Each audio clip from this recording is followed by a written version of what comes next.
Чорна ріля і зорана, гей, гей. The lament for the fallen grows louder with each passing day of war. The song is of battles gone by, but resonates again far and wide in every corner of Ukraine, where a new generation is learning the pain of grief and sacrifice. Maria's come here to pay her respects and pray for a relative missing in action. It's the second summer of war and its toll hangs heavy here. І кров'ю сполощена, гей, гей. Everyone has lost someone.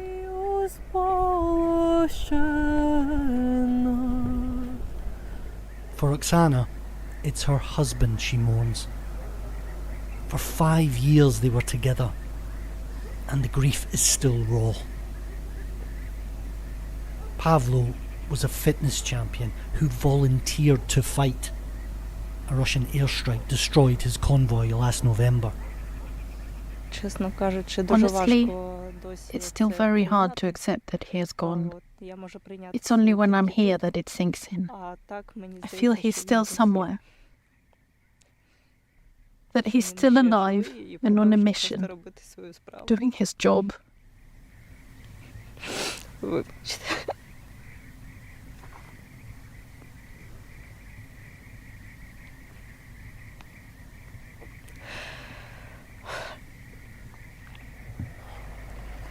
At cemeteries all across Ukraine, the military dead just keep coming. Here in Lviv, near the border with Poland, very far from the fighting on the Eastern Front, the fresh graves of soldiers number in their hundreds. There are so many, in fact, at this cemetery that up the hill here, they're clearing the way of the fallen from previous wars to make room for those lost in this conflict. The discarded blood-stained blankets, tourniquets and dressings from lives that couldn't be saved. But at this town mortuary, it's Margot's job to make sure their sacrifice and their names are remembered. Before the war, it was mostly the old who crossed this threshold. Now it's the corpses of Ukraine's young men and women who pass through daily. Their numbers have doubled since the counter-offensive began in June. They leave in single file, a trail of grief without end.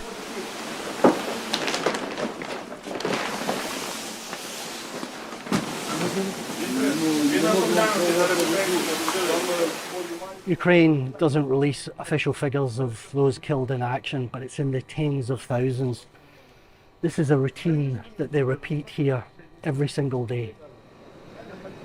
Many are unrecognisable, so they search for phones, wallets, clues to identify the dead.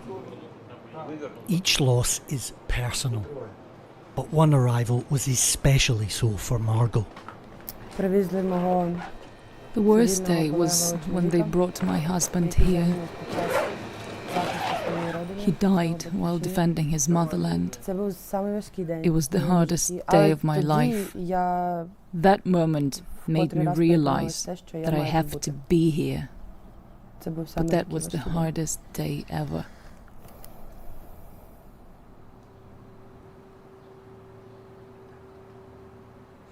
This is only one day's worth of losses from one small part of this war's long front. But still, there is no slackening in the will to battle on. In marriage, Oksana made a pact with her husband she would join up if he was killed in action. She's still getting used to army life and the dangers that come with it. This road is regularly shelled.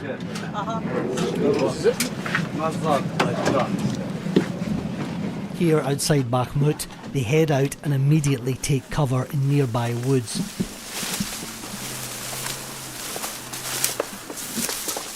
This position is in range of Russian guns.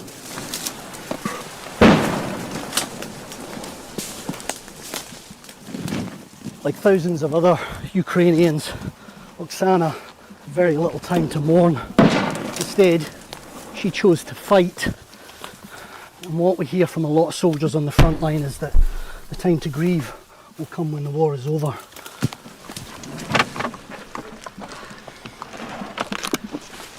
Хабіб авіатору, перевірка зв'язку. Та ні. She's now part of an aerial reconnaissance team hunting for a Russian anti-tank unit. They have to work fast. The risk is real out here in the open. It won't take long for Russian artillery to find them.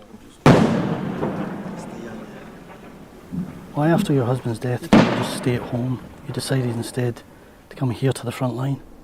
I didn't have the strength to stay at home anymore. I really wanted to continue his work so that his life would not be in vain. He was working towards his goal, to end the war. He wanted peace so that people could continue to live happily in our country. But the hope of peace and victory too is still a far-off dream for Oksana.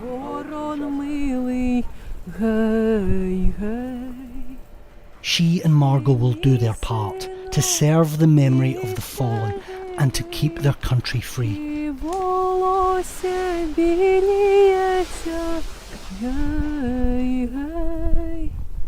Ukraine's soil bears witness to how much it has already given and to the sacrifice still to come.